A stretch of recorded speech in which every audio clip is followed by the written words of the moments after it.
pakai carrier, pakai kaos, pakai celana itu loh guys, celana gunung gitu, cuman ada warna oranye gitu, warna hitam terus ada oranye gitulah, pokoknya kayak gitu. Terus dia pakai kaos, bawa carrier warna hitam, sendirian nih, satu biji orang tuh. Aku kayak positif aja ya, mungkin aja dia orang, maksudnya mungkin aja dia, oh dia baru aja sampai gitu kan ya, oh yaudah gitu kan. Masa iya aku mau teriak-teriak juga dia nggak bakal denger gitu kan, karena jauh gitu loh guys, kan di puncaknya sana itu kan datar gitu, kayak alun-alun gitu kan. Nah ini dari ujung sini sama ujung sana jauh gitu, jadi oh ya udah deh, nanti aja ketemu paling kalau kita kesana gitu kan. Dah kita foto-foto, makan. Nah pacarku ini ngajakin, kamu tahu nggak sih di sana itu ada makam gitu kan. Oh masa, aku bilang gitu, iya ada makam. Oke, ada makam, ayo kita ke makam. Lihatlah kita nih ke makam guys, jalan. Tapi di situ aku udah kayak diem aja gitu, nggak tahu ya, suasana hati aku udah kayak berubah banget. Pokoknya kayak udah deh, diem gitu, pokoknya diem aja, udah diem. Diajak ngomong seperlunya ya tuh jawabnya, padahal biasanya aku cerewet gitu kan. Itu jalan loh, aku menyadari bahwasannya semakin dekat aku jalan ke situ, orang itu yang tadi aku lihat tuh, yang si cowok sendirian itu semakin mendekat juga. Cuman kenapa temen aku nggak ada yang notice gitu tuh, nggak ada. Kayak ini orang nggak ada yang lihat dia apa, cuman aku gitu loh, kayak Terus nah herannya lagi adalah aku ngomong di dalam hati, dia bisa kayak si orang ini tuh bisa tahu, kayak kita jadi ngobrol, aku ngobrol sama si orang ini, si cowok ini, kayak cuman tetep-tetepan doang gitu, kayak dalam hati doang gitu bisa ngomong. Kayak dia tuh bilangnya gini, langsung to the point banget nih, mbaknya dari mana? Dari bawah ya. Terus aku jawab, iya loh masnya sendiri ya, aku tanya gitu. Iya saya kepisah dari rombongan. Tapi mukanya itu ya guys, mukanya itu tuh udah kayak, ya namanya juga setan ya guys ya, pucet. Kalau kalian tahu nggak sih kalau orang yang udah kedinginan banget, yang sampai bibirnya tuh biru, nah kayak gitu itu putih, tapi putihnya tuh pucet dan bibirnya itu udah biru. Dia itu ngomong bahwasannya, Kak boleh nggak sih aku ikut turun, tolong dong, aku ini di sini tuh udah dari tahun 1987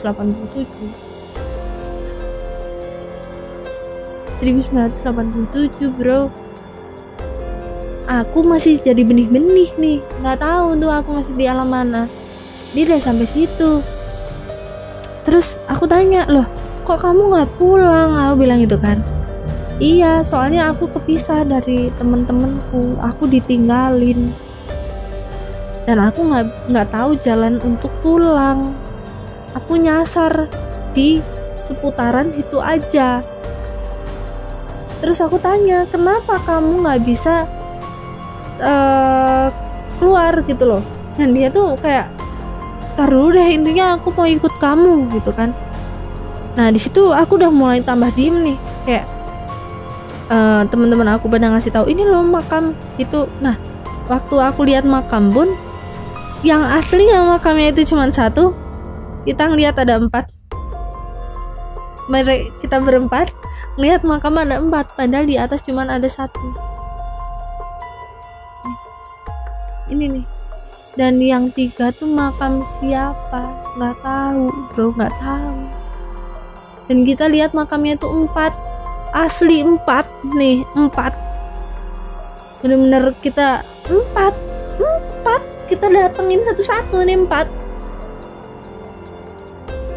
Terus setelah sampai makam itu, foto-foto aku tuh mukanya tuh udah kayak muka yang bete gitu loh, nggak tahu bete tanpa sebab gitu loh, kayak bete aja gitu, nggak tahu.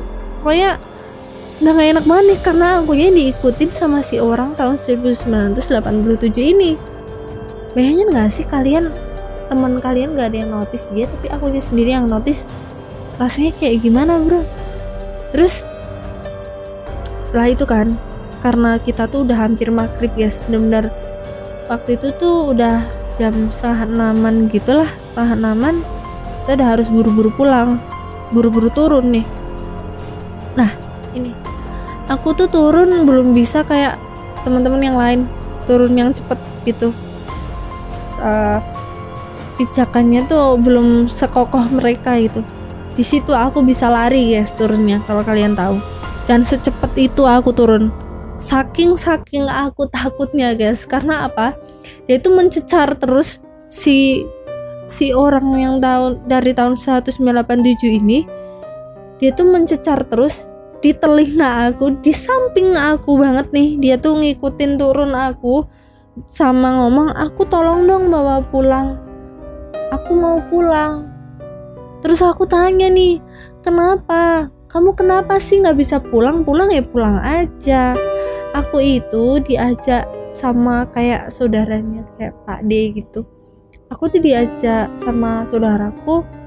Aku ketemu nih di sini sama Pak D aku. Kata Pak D aku di sini aja, nggak usah turun. Terus, ya tapi aku pengen pulang, aku kangen rumah. Dia bilang gitu, aku pengen pulang, tolong anterin aku sampai base camp aja, biar orang base camp itu tahu aku itu masih di atas, tolong selamatin aku. Terus aku ngomong, "Kamu udah ketemu?"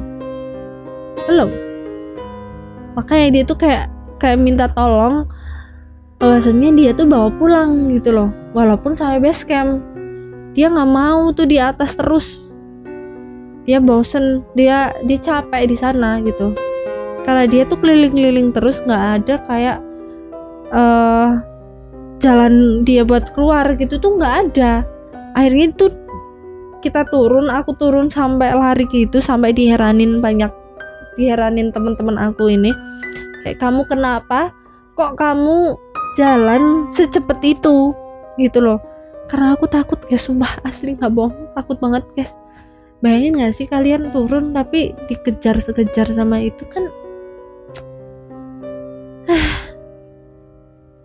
Dan sampai dipatok patok berapa itu ya, pokoknya patok 14 atau patok berapa, pokoknya patok terakhir di pos 3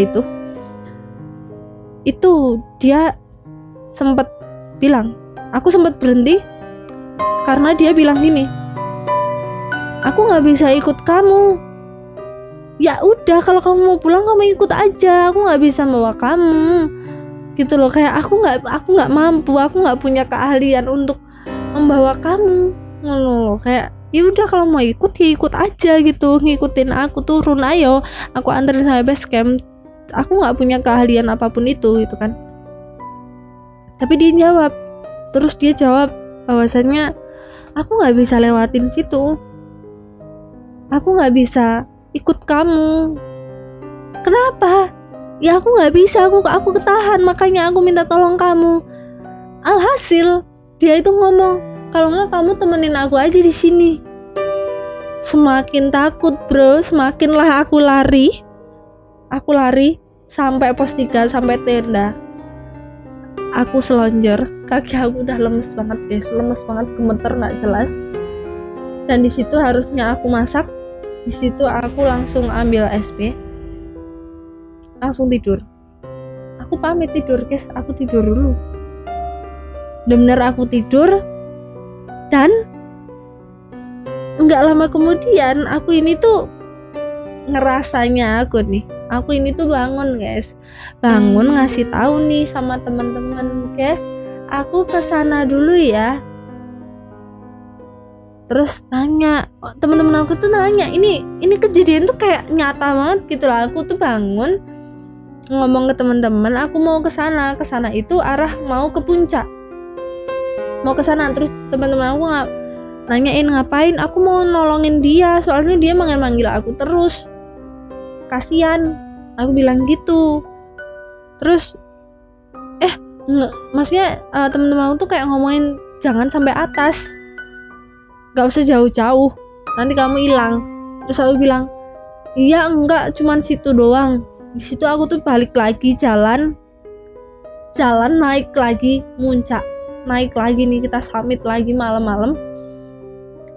Di situ ketemu lagi sama si orang yang 1987 itu, dan dia bilang tolong dong aku bawa turun walaupun sampai aku base camp.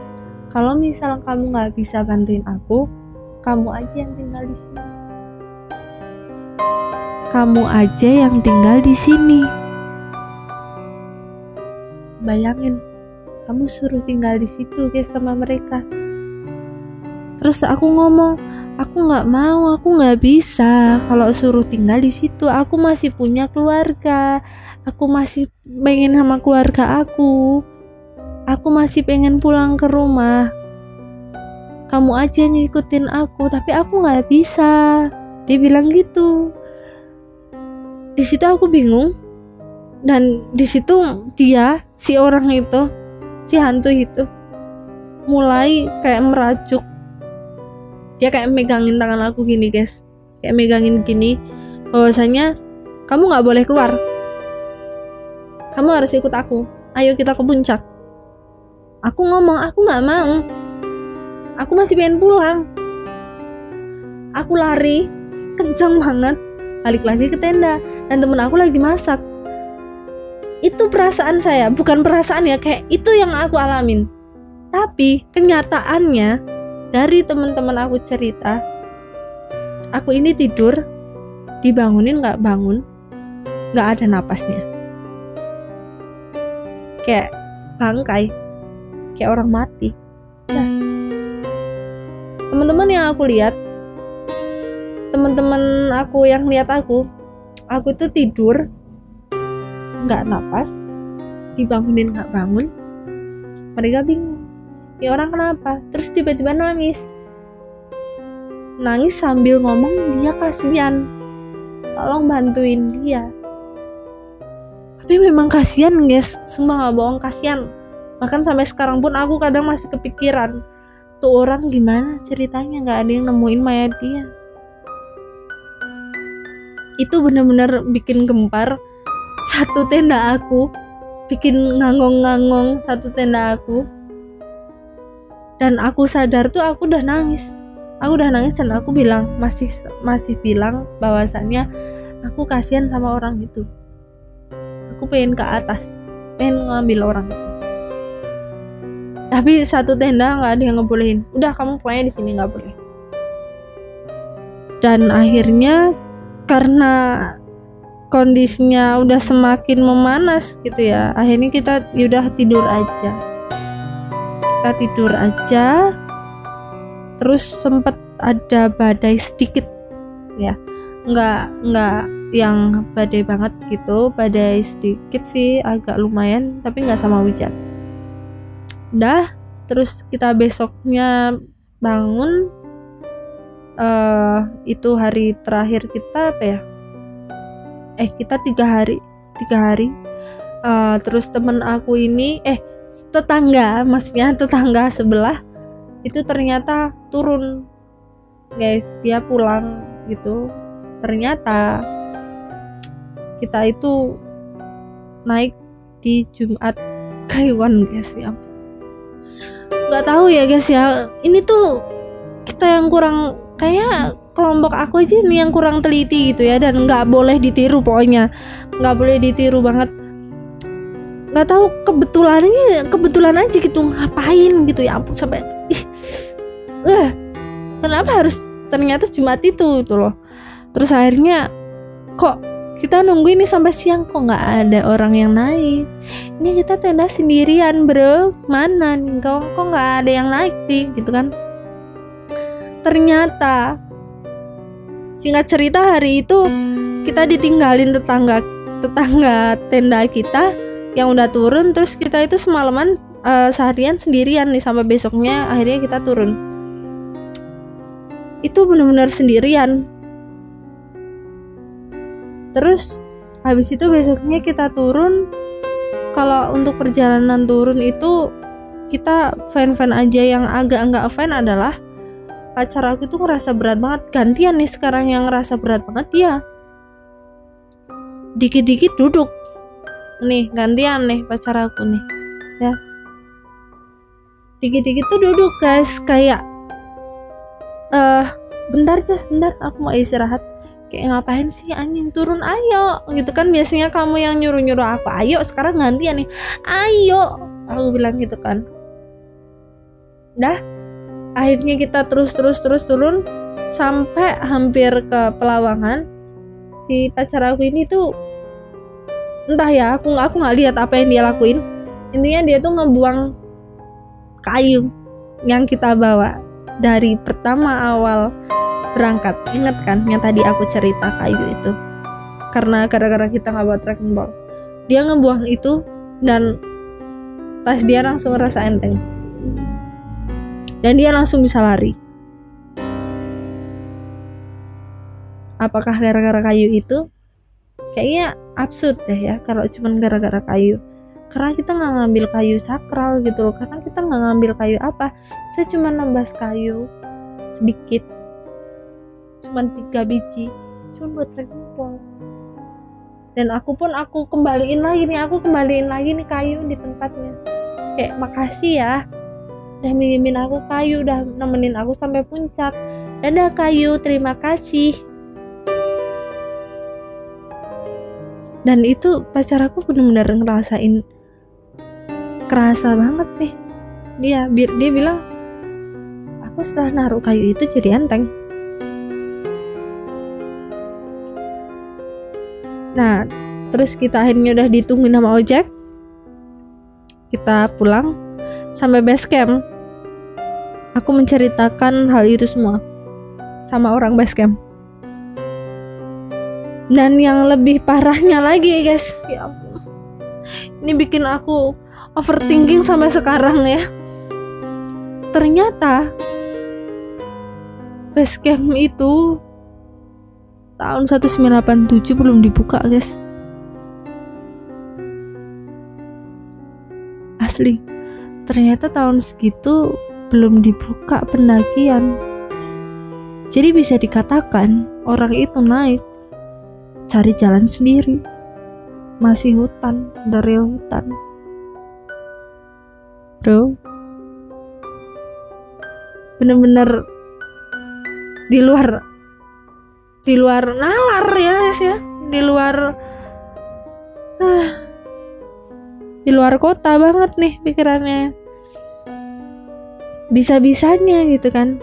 Terus tanya lagi nih, mbaknya gimana? Itu benar-benar sampai juru kuncinya gitu ya, juru kuncinya situ tuh sampai dipanggilin guys. Aku cerita itu benar-benar sampai dipanggilin, sampai ditanyain, ada nggak sih orang yang hilang tahun segitu? Dia bilang nggak ada, karena base campnya belum lahir, base campnya belum tumbuh, belum ada tuh base camp, belum ada tuh yang naik situ.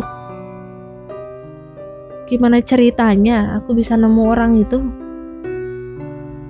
Gimana ceritanya tuh? Gimana? Terus yang lebih wownya lagi adalah ternyata makamnya itu cuma satu di situ, dan juru kuncinya pun bilang di sana itu cuma ada satu makam. Kalau kamu lihat makam yang lain, nggak tahu itu makam siapa. Hey, juru kuncinya aja bingung, apalagi saya. Itu benar-benar sampai satu pengurus base camp itu tuh ngumpul semua dengerin cerita aing ini, karena dia tuh kayak heran aja, baru pertama orang yang bisa melihat sampai segitunya. Kayak maksudnya dia naik gunung tapi dia lewat situ, cuman mistisnya banyak banget itu gangguannya. Itu kayaknya baru sekali gitu loh. Bener-bener sampai ngumpul kayak sampai dipanggilin juru kuncinya anjing. Herannya tuh di situ. Dan juru kuncinya pun sampai terheran-heran gitu loh guys. Kayak gitu loh, kayak apa yang kamu lakuin di sana gitu. Terus nggak ngelakuin apa-apa bro, ya ampun. Nah terus ternyata alasannya kenapa kok nggak ada orang naik lagi ke sana setelah aku hari kedua itu, ternyata base campnya itu ditutup guys. Jadi kita sampai bawah, base campnya itu udah ditutup gara-gara corona. Ya ampun, jadinya ya sepi ya guys ya, sepi gitu. Jadi gitu guys ceritanya, itu benar-benar pengalaman mistis aku yang super duper bikin greget, yang kayaknya nggak bakal aku lupain dan sampai sekarang bikin overthinking terus aku sih. Itu benar-benar bikin overthinking, bikin pikiran, bikin segalanya lah pokoknya lah. Kayak aku heran aja gitu, kenapa kok bisa gitu. Dan untuk saat ini mungkin kalau untuk naik Gunung Sindoro lagi, kemarin aja sempat ngebuat rencana ke sana, ada aja nih halangannya. Kayak nggak tahu kenapa ya, setiap mau ada rencana naik ke sana itu ada aja halangannya. Kayak yang tiba-tiba temennya nggak jadi lah, yang tiba-tiba akunya ada kenapa lah, pokoknya ada aja deh halangannya, ada aja gitu. Aku juga bingung gitu kenapa, padahal aku kalau untuk pemandangan ya jatuh cinta banget aku sama Sindoro, cuman nggak tahu lagi ya guys ya, nggak paham lagi dan di luar nalar banget. Pokoknya itu pengalaman aku bersama pacar aku dan adiknya dan ponakannya mereka yang nggak pernah aku lupain. Pokoknya ini pengalaman creepy dan buat bikin pelajaran kalian yang mau naik gunung. Pokoknya jangan ditiru yang jelek-jelek dari aku lah ya, yang termasuk yang summit di atas jam 12 itu jangan guys, jangan. Itu bener-bener nggak boleh ya, kalian jangan. Itu resikonya memang banyak, bisa aja kamu tersesat karena bener-bener gelap banget kalau turun.